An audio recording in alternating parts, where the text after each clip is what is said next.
Hermanos, qué maravilloso día, qué bendición poder tenerle de vuelta. Damos gracias al Señor por todo el grupo que conforma para sacar esta página afuera, tanto la gente en Colombia, Ricardo y toda su gente, y todas las cosas que el pastor ingeniero Albeiro a veces prepara para nosotros salir adelante, a la gente que trabaja aquí en Miami, Waleska, que tiene todo el control de esta oficina, mis hijas que me ayudan a hacer todos los arreglos y cosas. Tú ves la página ahí y parece que es una cosa pequeña, pero movemos un grupo de gente que está esmeradamente trabajando para que tú puedas recibir lo que tú recibes ahí. Y damos gracias al Señor porque Él es el que provee para todas estas cosas, así como Él es el que provee todo lo que sale por aquí. Entonces estamos hablando de avivamiento y estamos diciendo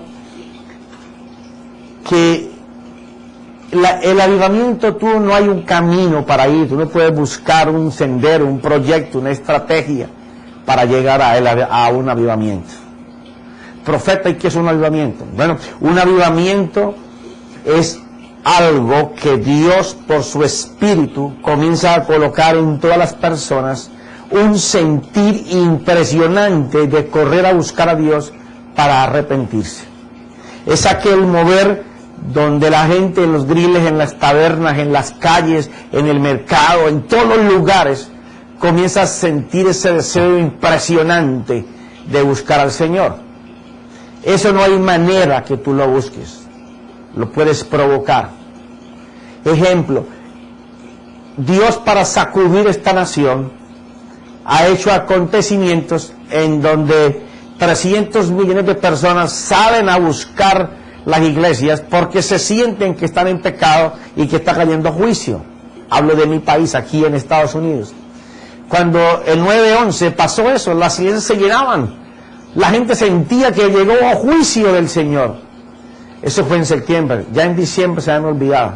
Ya estaban hablando solo de la guerra que estaba empezando. Pero se olvidaron del Señor. Un avivamiento es eso, que el fuego es tan poderoso del Espíritu Santo que no lo puedes olvidar. Es como decía Isaías, de todas las naciones quieren ir a ver esa luz. ¿Qué es lo que está pasando? Eso solamente se provoca. Y eso se provoca cuando hay personas que están velando y orando, como el Señor en el Getsemaní, con dolor por aquellos que van a hacer el daño, están haciendo el daño o que no conocen que hay un Salvador. Cuando hay personas que están provocando el corazón de Dios porque están sintiendo lo mismo que Dios siente por los millones y millones que se están perdiendo, cuando debería de haber personas enviadas por Dios parados enfrente de esa multitud hablándoles de arrepentimiento.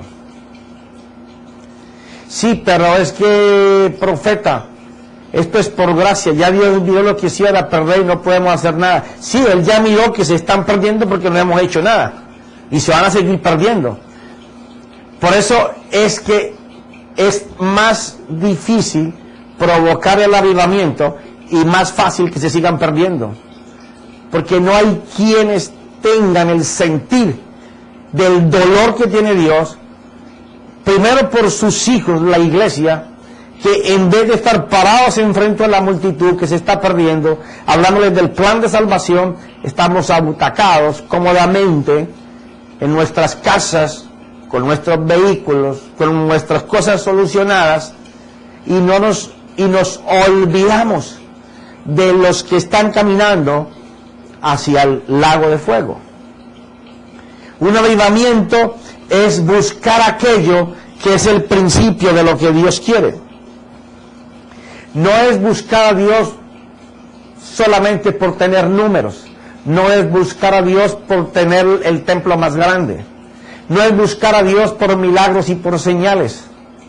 No es querer tener la unción solamente para que la gente mire cómo opera Dios en mí, o cómo juntarme con la gente que Dios usa con una unción poderosa en milagros y señales, o una palabra poderosa para yo tener el lugar, para yo tener figuración de que estoy al lado de aquel que Dios usa.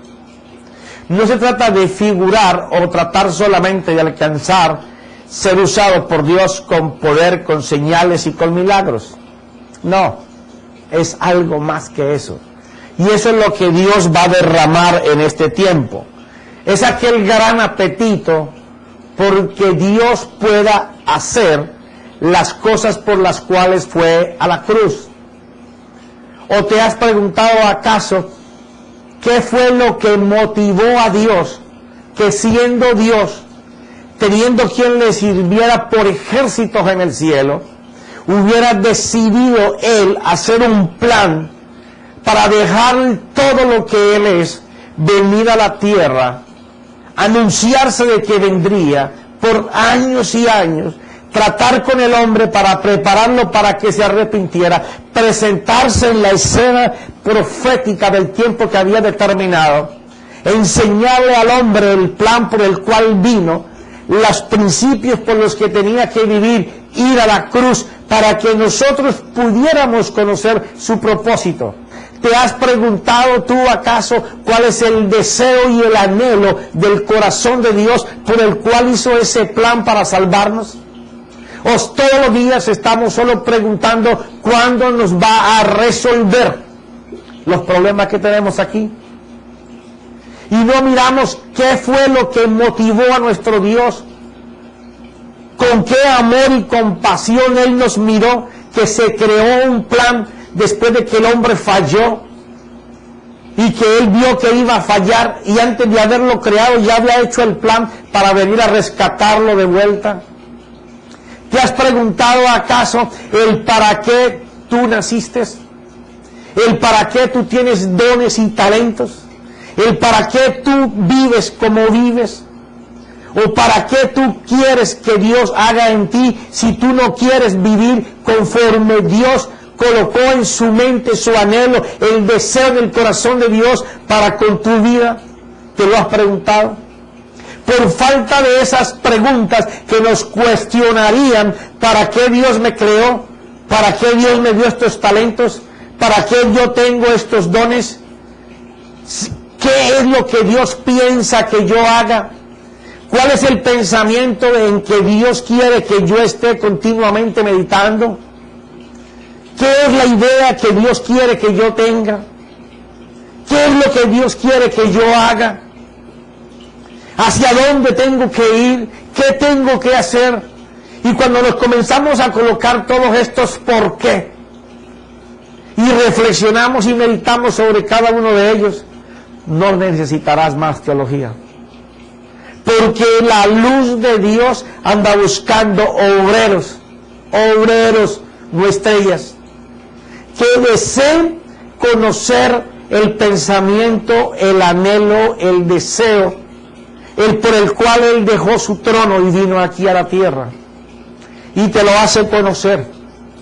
Una vez que tú te haces todas estas preguntas y su respuesta es solamente: quiero saber qué es lo que Dios quiere hacer, con quién lo quiere hacer, cómo lo quiere hacer, cuándo lo quiere hacer, y yo me voy a ofrecer para hacerlo. Ahí comienza un avivamiento. Pero ¿sabes qué hay que hacer? Hay que volver a ser hecho nuevo. Quiere decir que muchas de las cosas que nosotros pensamos van a ir en contra de lo que Dios piensa. Muchos de los planes y proyectos que tenemos, aunque parezcan buenos, una vez que se los estamos preguntando a Él, vamos a tener que desecharlos, porque ya no van a funcionar conforme Dios piensa. Porque los pensamientos de nosotros son muy diferentes a los pensamientos buenos, agradables y de prosperidad y de destino y de propósito que Dios tiene preparados para los que le buscan y anhelan que Él esté. Como están preparados, Él los va a entregar. Pero mientras corramos en nuestros planes, en nuestros propósitos, en nuestros proyectos, y no lo tengamos en cuenta a Él, sino que los hacemos, los elaboramos, los pensamos y luego se los presentamos para que Él los bendiga, vamos a estar fallando. No vamos a estar en el mover del avivamiento. Un avivamiento es morir, es destruirse, es quebrarse, es volver a ser hecho nuevo, hecho conforme Él nos talle con su mano. Y por eso ayer quedamos en Jeremías capítulo 18. Y estábamos hablando en Jeremías capítulo 18, que es algo que yo sé que la mayoría conocen. Sí, yo sé que sí. A lo mejor vamos a hablar algo y en la forma que lo hablemos ya tú lo conoces. Pero ¿sabes qué no conoces? Lo que Dios te va a decir con eso mismo que tú conoces.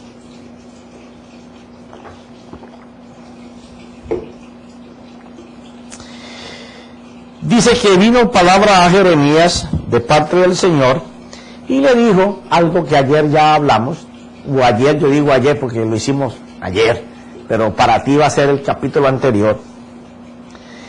El versículo 2 le dice: levántate y desciende a la casa del alfarero y allí te haré oír mis palabras. Entonces descendí a casa del alfarero y aquí estaba allí haciendo un trabajo sobre la rueda. Quiero que pongas cuidado a esta palabra. Él desciende y el alfarero está haciendo un trabajo sobre la rueda, sobre lo que él usa para tallar. O sea, le está dando la forma al trabajo que él está haciendo. Y cuando el alfarero estaba trabajando en ella, pasa lo siguiente: y la vasija de barro que estaba haciendo, ¿qué estaba haciendo el alfarero en esa rueda? Estaba haciendo una vasija de barro. O sea, ya el barro tenía la forma de una vasija. La vasija de barro que estaba haciendo se echó a perder. Quiere decir que si ya la estaba haciendo la vasija de barro, ya tenía su forma, pero de repente, como yo he visto muchas veces que lo están trabajando, o colocan mucha agua, o el barro tiene una basurita, alguna cosa, y comienza la vasija a quedar toda torcida, y no le puede dar la forma, y tienen que destruirla. Entonces dice, se echó a perder en la mano del alfarero. El barro, que ya tenía forma de vasija, se echó a perder en la mano del que estaba acostumbrado a hacer vasijas. No era que él no la supiera hacer, es que el barro que estaba formando la vasija, llegó un momento en que se agotó, o del material, la sustancia que tenía adentro, la combinación de los barros, de la arcilla con que están haciendo, tenía unos defectos.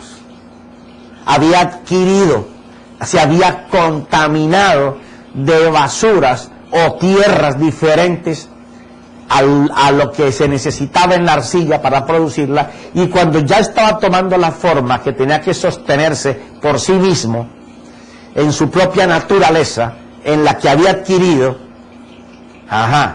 sí, así mismo. El barro coge una naturaleza en la mezcla de las arcillas, en donde en la misma arcilla ella se tiene que sostener y soportar que vaya siendo moldeada para tomar la forma. Pero este barro no fue capaz de sostenerse sobre su misma naturaleza y perdió la forma. Entonces ahí, cuando pierde la forma, él dice, se echó a perder en la mano del alfarero, así que volvió a hacer de ella, ¿cuál es ella? De la vasija de barro que estaba haciendo. Como se dañó, él cogió, paró la rueda, la destruyó, volvió a hacer la masa, y dice que volvió a hacer de ella otra vasija. O sea, no hizo la que estaba haciendo, porque ya no le daba la talla, la naturaleza del barro, para hacer la vasija que él había colocado en su propósito y en su mente hacer. Pero él también sabía hacer otras vasijas de otro uso, de otro valor, y para no perder el barro, que sabía que no podía sostenerse parado, entonces hizo otra vasija diferente. Entonces hizo otra vasija según le pareció mejor al alfarero hacerla. Quiere decir que el alfarero tomó la decisión, que él que estaba modelando, él no creó el barro, él cogió el barro y lo formó de barro con la textura suficiente para edificar, para construir la primera vasija. Pero por cuanto el barro en su naturaleza no se pudo sostener, pues él hizo otra vasija diferente. Entonces viene la palabra de Dios al profeta Jeremías y le dice: entonces vino a mí la palabra del Señor diciendo, no puedo yo hacer con Dios, no puedo yo hacer con vosotros, está hablando Dios, casa de Israel, lo mismo que hace este alfarero, declara el Señor. Y aquí, como el barro en manos del alfarero, así sois vosotros en mi mano. Quiere decir que el Señor comienza a dar un ejemplo de cómo Él va a hacer con el pueblo de Israel de la misma manera que el alfarero hace con esa vasija, que llevó al profeta para que viera cómo estaba formando una cosa, pero como el barro no se dejó tallar, entonces destruyó lo que estaba haciendo e hizo otra vasija diferente. Quiero hablarte un poco sobre el tratamiento para procesar una vasija rudimentariamente. Las personas tienen que ir y recuperar diferentes tierras. Tú ves que hay jarras que son más amarillas, unas más rojas, unas brown, otras están entre rojo y amarillo, o brown con amarillo, así. Porque depende de donde se saque la tierra, así mismo va a ser el color de la vasija. Una vez que el alfarero trae las tierras, comienza a hacer las combinaciones de tierra para procesar el barro. En aquellos tiempos en que está sucediendo esto, se usaban algunos lugares ya predeterminados, planos, donde se echaba el barro, ellos le echaban el agua y con sus pies comenzaban a pisar el barro. En la medida que iban sintiendo las piedras y las cosas, pues se agachaban y sacaban. Una vez que la masa estaba lista para procesar las vasijas, él iba dentro de su casa o en los frentes de su casa o en los patios de sus propias casas, y en mesas muy grandes que ellos tenían, comenzaban a estirar el barro, que estaba hecho barro, listo para comenzar a trabajar sobre él. Entonces comenzaban a amasarlo como quien está amasando pan, y a moverlo, y con su mano le iba sacando todas las imperfecciones, para que el barro, cuando estuviera trabajando, no tuviera nada que lo alterara. Pero ten en cuenta el proceso. El alfarero es el que lo va a construir, pero el barro ya estaba hecho. Se llamaba arcilla, se llamaba tierra, se llamaba arena. Él lo que fue a recuperar esa arena y esa tierra para producir un barro, para formar una vasija. La vasija en la construcción se reventó, se torció, se jetió, no se dejó moldear. No porque él no supiera hacer lo que siempre había hecho, no, sino que la textura del barro, la naturaleza que tomó nueva, no le permitió hacerlo. Entonces el Señor hace el mismo ejemplo, yendo por ejemplo a la siguiente manera. Cuando el Señor nos toma a nosotros y nos compara con ese barro, ya estamos hablando de que Dios, cuando nos construyó, nos construyó de manera perfecta, listo para ser moldeados. Y estando moldeados como una jarra preciosa, que fue lo que Él creó, lo que Él se imaginó, la jarra, el barro, que todavía le faltaba secado para ser usado, comenzó a adquirir una naturaleza diferente a cuando estaba en la masa normal, por el aire que le entró, por el agua que le cayó, porque una de las enzimas de su propio barro, de su propia naturaleza, se deformó y no se dejó trabajar.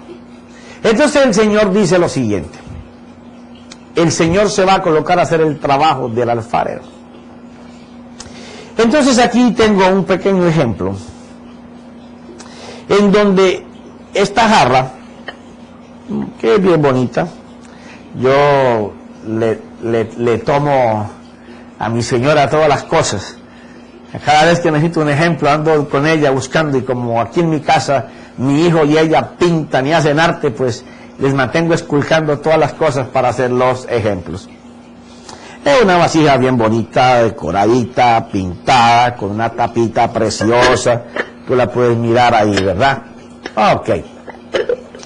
Así éramos en la mente de nuestro Dios cuando Él decidió hacernos a nosotros. Decidió hacer lo más lindo, lo mejor, lo que cuando fuera colocado llamara la atención de su propia creación por la hermosura, por la belleza, por lo que Dios iba a colocar dentro de él. Pero cuando el barro comenzó a tomar la forma, cuando Dios comenzó a construirlo para que él llegara a lo que Dios había querido hacer con él, el barro, esto era lo que Dios quería hacer, el barro comenzó a cambiar su naturaleza, se alteró y no se dejó moldear de esta manera. ¿Cómo se dejó moldear ese barro? Aquí yo quiero darte unos ejemplos. Mira esto. Dios pensaba que de ese barro iba a hacer esa preciosura que te mostré. Pero resulta que cuando Él coge el barro y lo destruye, para volver a hacer otra cosa diferente, porque ya no podía esa naturaleza hacer lo que Él había colocado en su mente, Dios lo colocó en la mesa de trabajo. Y en aquel tiempo, pues unas mesas más largas que esta, había una rueda que estaba puesta sobre la parte de abajo de una mesa, y por el centro pasaba un palo así como el que ves ahí, y entraba, traspasaba la tabla y entraba por la mesa que estaba abajo, por la tabla que estaba abajo, hasta la misma tierra. Aquí tenía una rueda que era fija a ese tronco, seguía derecho hasta encontrarse con esta otra rueda. Esta rueda, al girar esta rueda con el pie, le daban con el pie así, esta rueda giraba. A la velocidad que él movía el pie, aquí abajo, la rueda giraba aquí arriba. O sea, ellos tenían un mecanismo de tal manera que cuando él colocaba las manos, iba tallando la figura. ¿Qué pasó? Cuidado, te caes porque se enoja mi esposa conmigo. Cuidadito. Entonces, él estaba haciendo su jarra, y como no se dejó hacer, como era su primer proyecto, tuvo que terminar haciendo esto. Esto fue lo que Jeremías vio, que el alfarero hizo otra cosa de menos categoría, de menos tamaño, de lo que él pensaba hacer, y completamente diferente. Ahora, la tipología en cuanto a Dios se respecta, comparado con nosotros, esta parte que está aquí, que es una rueda, y acá arriba hay otra rueda. La primera de abajo le vamos a llamar principio, porque es la rueda que va moviéndose en la vida, en donde se va a colocar lo que el hombre piensa, las actitudes, las decisiones, en donde las almas van a tomar los pensamientos de la fuerza que tenga abajo moviéndolo. Son dos ruedas. Este se llama principio y este se va a llamar el pensamiento en el que se va a mover el principio. Quiere decir que el alfarero estaba moviendo un principio para hacer una jarra como la que vistes, y la tipología con Dios es que si el principio que va a hacer mover los pensamientos tuyos son conforme a la voluntad y al deseo de Dios, pues la jarra que se va a producir aquí va a ser exactamente como la que Dios tiene. Quiere decir que si yo me estoy dejando guiar por el principio de Dios, la jarra que va a ser modelada dentro de la mesa de trabajo va a ser conforme al principio de Dios. Entonces los pensamientos que van a hacer mover las decisiones, los sentimientos, las emociones de esta figura van a ser los del Señor. Pero si se lo hace así, saldrá el producto que Dios espera y que puso desde la creación para que salga en tu vida, por cuanto lo haces en el principio y la obediencia hacia el Señor. Pero si esos pensamientos cambian, quiere decir que ya la rueda no se está moviendo por los principios del Señor, sino que ahora los principios pueden ser mezclados. Pueden ser unas veces de Dios, otras veces los nuestros, y la experiencia que hemos adquirido en el mundo, y entonces nuestra alma está tomando decisiones y está tomando actitudes por la palabra que está recibiendo aquí. ¿Qué significa eso? Significa que tú como vasija vas a ser de acuerdo a lo que tú tengas en tu corazón. Si lo que tú obedeces son los principios del Señor, pues vas a ser elaborado como una vasija en la que Él va a depositar sus tesoros. Ah, pero profeta, es que yo antes estaba muy mal. A Dios no le importa el ayer, a Dios le importa el hoy. Una vez que tú hoy llegas a vivir por los principios, ese día empezó el Señor a modelar tu vasija. El problema es cuando ya estamos en el taller de Dios y todavía nos resistimos a que Él nos talle y nos forme conforme la rueda que está abajo. Porque la rueda que está abajo va a ser movida por el que da el principio. Ajá. ¿Qué quiere decir eso, profeta? Eso quiere decir que si Dios está moviendo la rueda que hace girar tus deseos, tus anhelos, tus pensamientos, lo que te hace vibrar, ese es el camino que tú tienes, la meta que tú tienes, pues la mano de Dios va a modelar tu vida, la va a arreglar, la va a formar, va a hacer de ti hasta donde tú te dejes arreglar por Dios. Porque ¿sabes en quién va a echar Él todos sus tesoros y sus maravillas? En las vasijas de barro, que a lo mejor todo el mundo desechó, pero que en la mano de Dios Él volvió, amasó y comienza a formar. Es allí en esa formación en donde tú vas a alcanzar las habilidades de Dios, el fruto de Dios, el deseo de Dios, el anhelo de Dios, el principio de Dios, porque Dios está en la rueda, su pie está haciendo mover, el pie de Dios está haciendo mover todos tus pensamientos, todas tus ideas, y las de Él son ideas brillantes. Los anhelos tuyos son los anhelos de Dios. Los deseos tuyos son los deseos de Dios. Lo que tú quieres alcanzar es para Dios. Todo lo que tú haces involucra al Señor. Vas a hacer un plan y está Dios. Por cuanto tú estás deseando que sea Él quien mueva aquí el pie, para que todo lo que, en donde tú giras, el medio en el que tú giras, sea el medio del Señor, pues entonces esta jarra será como esa que te mostré, que es muy preciosa.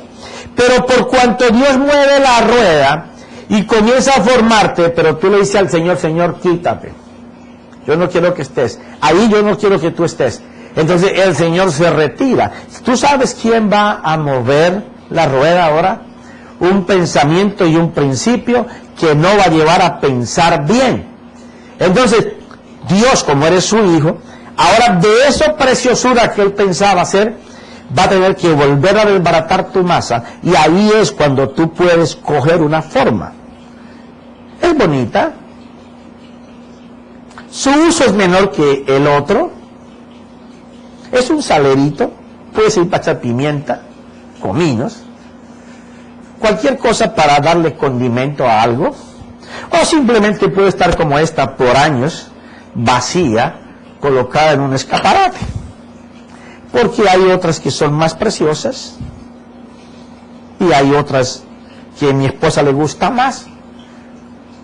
Son las que Dios ha predeterminado para ser usadas, y mi esposa la predetermina porque no, está bonita, pero dejémosla ya en donde está porque tengo otra que se ve mejor. O sea que según lo que tú permitas, Dios te va a usar. Ahora, ¿cómo te va a usar Dios? ¿Sí? Tú como vasija estás siendo formada hasta donde Dios pueda formarte. Ahora, ¿cómo te va a usar Dios? Bueno, de la manera en que tú te dejes formar. La otra vasija va a ser una vasija de centro, tan hermosa y tan bonita, que aunque se pusieran muchos platos y muchos cubiertos y exuberante comida, todo el mundo iba a querer ver a esa otra vasija, porque su forma no es común, sus colores son muy llamativos. Y si hubieras visto la cuchara que acompaña a esa vasija, una preciosura con un filete de oro, que, claro, es una vasija que resplandece, que llama la atención, que todo el mundo quiere tenerla, verla, tocarla.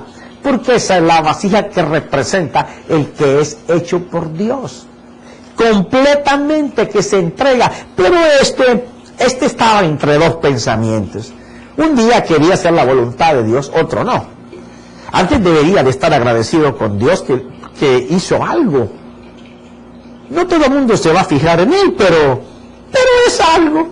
Estará en una vidriera, tal vez detrás de otros instrumentos más bonitos que él. Así representamos nosotros nuestra vida en el Señor. Por cuanto no nos dejamos tallar y moldear, Él no va a dañar su barro, porque su barro es su hijo. No lo va a destruir. Ahora, Él va a pasar todas las necesidades y las aflicciones por desobediente.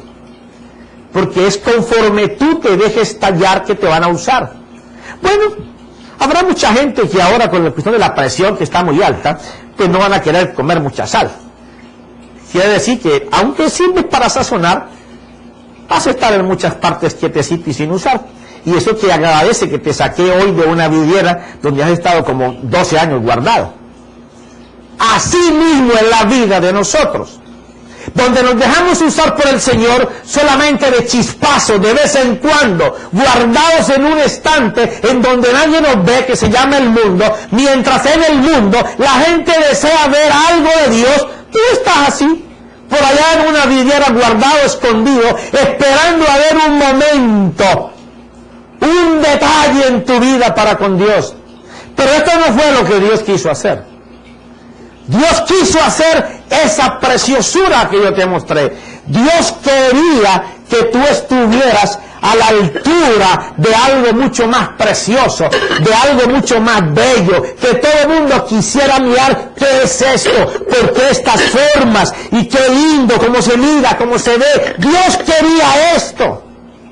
Y esto es una vasija normal, Hay algunas todavía por ahí mucho más hermosas que yo ni siquiera en mi casa tengo, pero Dios quería hacerte como una de esas provocativas que todo el mundo te ve y te quiere tocar, te quiere coger, quiere que seas de su propiedad, porque lo que tú tienes, lo que tú representas, ellos no lo tienen, ellos desean tenerlo.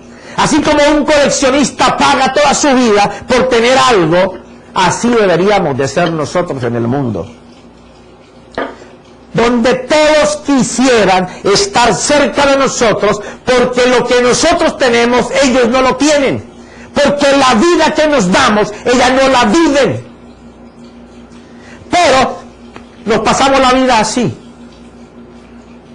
y entonces llenos de problemas, llenos de aflicciones, por allá escondidos, sin saber siquiera para qué somos buenos, ni cuándo nos van a dar uso, o cuándo nosotros vamos a sacar provecho de ser lo que somos. Pero aquí estoy siendo generoso. Aquí estoy siendo muy generoso con esta vasija. Oh, hay otras vasijas que son peores. Tenemos vasijas. Jaja. Parece bonita. Sí. Pero ¿sabe qué? Este ni siquiera se dejó moldear por Dios. Aunque Dios siempre le dio sus principios, Dios siempre movió la rueda para que él pudiera tomar de Dios. Este quiso estar mucho más, aunque la rueda en que se movía era Romanos capítulo 12, versículo 2, y Efesios, en donde nunca quiso transformar. Recuerda que la rueda en que se mueve tu vida es el sistema en que tú creas tu vida, el hábitat donde tú vives, lo que tú piensas, lo que tú dices, lo que tú haces. Esa es la rueda que está moviendo, y no la está moviendo Dios, la está moviendo el enemigo de tu alma, el que te hace meter constantemente a que tú pienses y pienses solamente en los deseos de tu carne, en que tú pienses solamente en los placeres de la vida. Entonces te estás alejando de Dios constantemente. Tú jamás piensas en qué hacer para Dios. Tú jamás te has hecho una pregunta como las que te cuestioné al principio, porque tu vida gira, tú estás sentado en medio de todos unos pensamientos, ideas y principios que son muy lejanos de la vida de Dios, pero eres hijo. Entonces Dios en su inmensa misericordia dice: wow, estoy a la rueda y yo quiero mover la rueda, pero Él quita mi pie de la rueda y mi pie no se puede mover, y Él me tumba, y Él me tumba, y se mete Él hasta con los dos pies a mover la rueda, y Él me saca, y yo quiero. Bueno, Dios, aunque desea hacer de ti algo importante, algo bello, Dios no puede perder el barro, porque si nos comparó como el alfarero, Él no va a perder el barro. ¿Sabe qué va a hacer de ti? Una macetica como esta, para ponerle cosas que las haga ver bonitas, porque ella misma en sí, la gente ni se da cuenta que existe. Coloca tú una vasija donde vas a poner una matera y verás que no va a ponerle mucho cuidado. Y cuando la adornes con flores, nadie va a decir qué linda la matera o la macetera. Todo el mundo va a decir: ¡ay, qué lindas las flores! ¿Por qué? Porque no te dejaste moldear, y antes de que Dios te destruyera, te convirtió en un recipiente tan poco útil para Dios, que Dios tuvo que colocar de su creación para que te vieras bonito. ¿Sabes qué representa esto? Esto representa a aquellos que tú les preguntas: ¿cómo está, hermano? Súper bendecido, prosperado, en salud, victorioso. Pero vas a ver sus vidas. Primero, está a punto de divorciarse. Segundo, sus hijos son un desastre. Son su vergüenza. Dice que tiene de todo y de todo le falta. Abre la nevera y lo que encuentras es un ratón limpiándole las uñas. Vas a la alacena y las cucarachas están de fiesta. Y ese es el que habla de que está súper prosperado por el Señor. Es el que dice que está bien y de todo le falta. Entonces ese se tiene que adornar con palabras de Dios para mostrar con careta a los demás que él está bien, para que no puedan saber que él está mal. Y cuando le quitan las flores, que son aquellos momentos de dificultad en donde las palabras que tú dices, que son contrarias a tu propia fe, porque tú hablas algo, pero otra cosa es lo que estás pensando. Cuando la hipocresía y la careta se coloca, tú sabes que lo que estás diciendo son mentiras, son adornos a tu vida, porque tú no has permitido que Dios haga de ti un envase que valga la pena. Dios, para no desecharte, te hizo una macetica, una materita, y aunque estás hecho de la tierra, te tienen que echar tierra para poder que lo que pongan en ti tenga valor, porque la tierra de la cual tú estás hecho, nadie la mira, nadie la mira. Y cuando te compran como matera, están viendo son las flores. Estas son estas personas que van a la iglesia de vez en cuando, o leen la Biblia de vez en cuando, o oran a Dios solamente siempre pidiendo.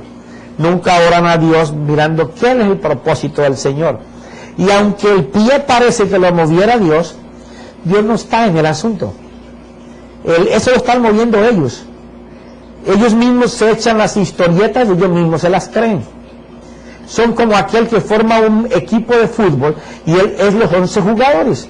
Él tapa, él es defensivo, él es medio campo, es armador, maneja para la pelota para hacer goles. Hay un córner y él va y lo patea y él va y lo cabecea. En tu imaginación, porque eso nunca podrá ser. 1 contra 11 nunca podrá. Ese es aquel que habla de Dios, pero es un impío, queriendo moverse en impiedad. Romanos capítulo 1, versículos 18, 19 y 20. Que conociendo de Dios, solamente